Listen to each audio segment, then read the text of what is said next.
بیٹے اگر اولاد نرینہ ہوتے ہیں تو بیٹیاں بھی اولاد نگینہ ہوتی ہیں، اور ان نگینوں کو ٹھیس نہیں لگنی چاہیے، چاہے وہ اپنی ہوں یا پرائی۔ بیٹیوں کے ساتھ پیار کیا کرو، اللہ پاک کی رحمت ہوتی ہے، اور رحمت کبھی بوجھ نہیں ہوتی۔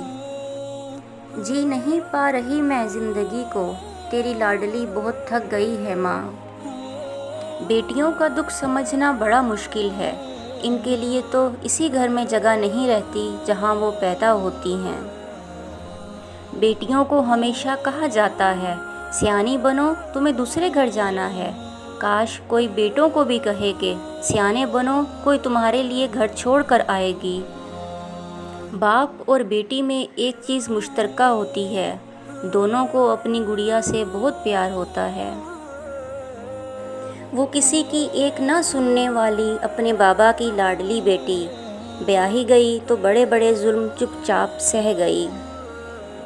اللہ پاک کو سخت ناپسند ہے اولاد کو گالی دینا، خصوصاً بیٹی کو۔ ضروری نہیں روشنیاں چراغوں سے ہی ہوں، بیٹیاں بھی گھروں میں اجالا کرتی ہیں۔